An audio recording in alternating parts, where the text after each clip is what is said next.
Good Thursday morning, my friends. This is MLive Chief Meteorologist Mark Torregrossa with your morning weather update. Hopefully everybody's doing well. If you have any weather questions, just fire away and I will try to answer those best I can. Let's get to it. And I promised in the little blurb there that there's a slight warm-up on the way, and I'm just trying to find some positive things here. So I guess I'm going to have to emphasize the word slight, but we'll get to it here.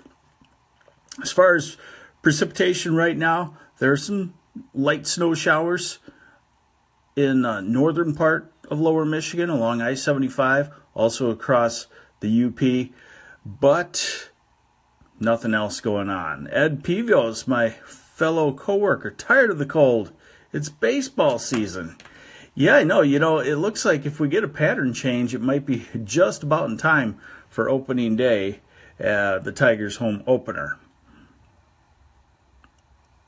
Wow, Sweden. Okay, so here's the satellite picture this morning. You could see we're starting with clear skies in the southern half, northern half clouds, and this gives you a good idea of where our flow is coming from. You could see the motion out of the north. So these clouds will drift down and bring us an occasional snow shower or a grapple shower. I used that word yesterday, and everybody loved the word grapple. You can check out my post about what grapple is on MLive. Someone asks, how much longer for winter? 2 to 3 weeks on average.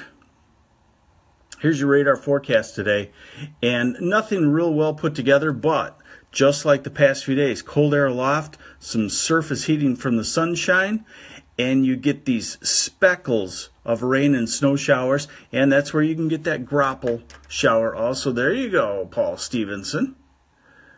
And so again, nothing real well put together, probably everything so transient that it can't build up on the roadway, but nonetheless, just enough to make you go, oh, it hasn't ended.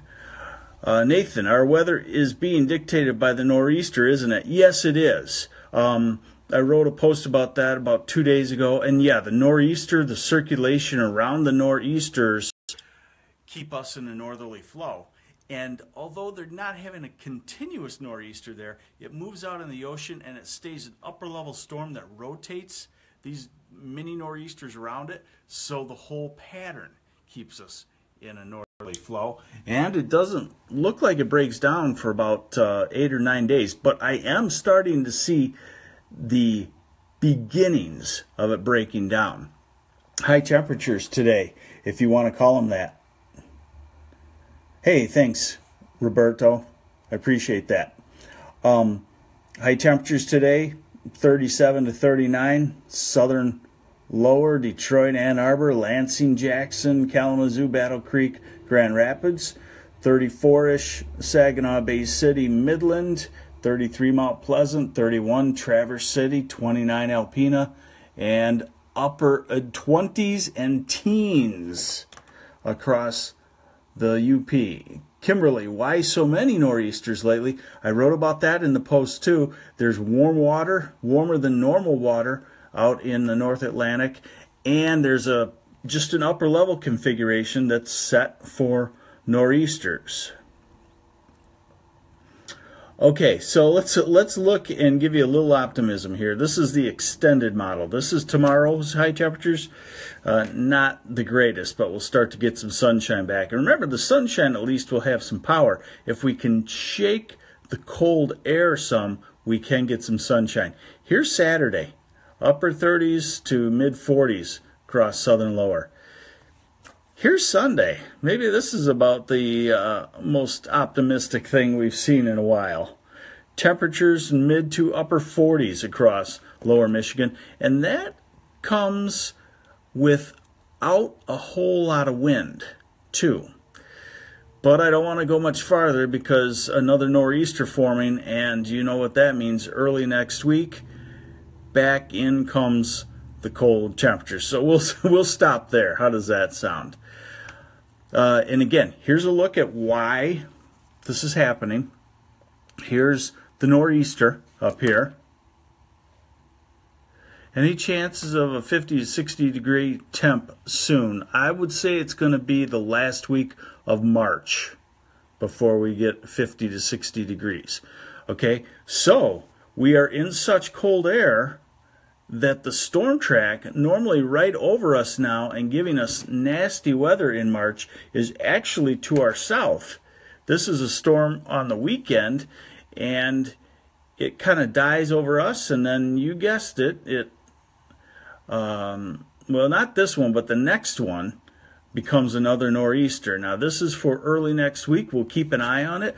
The European has it farther north and puts southern Michigan into snow. But again, a lot of these just get to the East Coast and transfer. That's where that warmer than normal water is.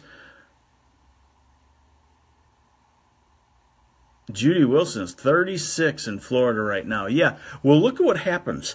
Here's the nor'easter, okay, and the circulation goes all the way around it down to Florida. So Florida is even into a northerly wind.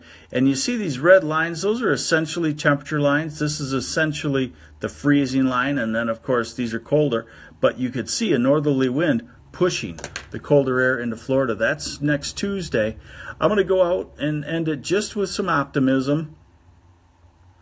Mary Cartwright, is it me, or is this the longest, harshest winter ever?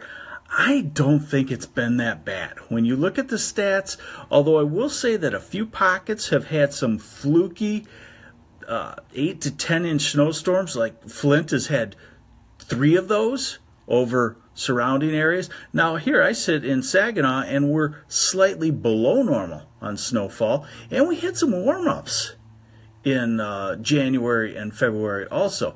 Okay, now this is toward the end of the model run, but what I just want to show you is a little bit different configuration. Here's the storm pulling up to the west and trying to get us into slightly warmer air, and that's about March 24th. So there you have it today, folks. You're going to see some sunshine, and because of the cold air, you'll get these instability showers. They could be snow showers, rain showers, or our new favorite weather word, grapple showers.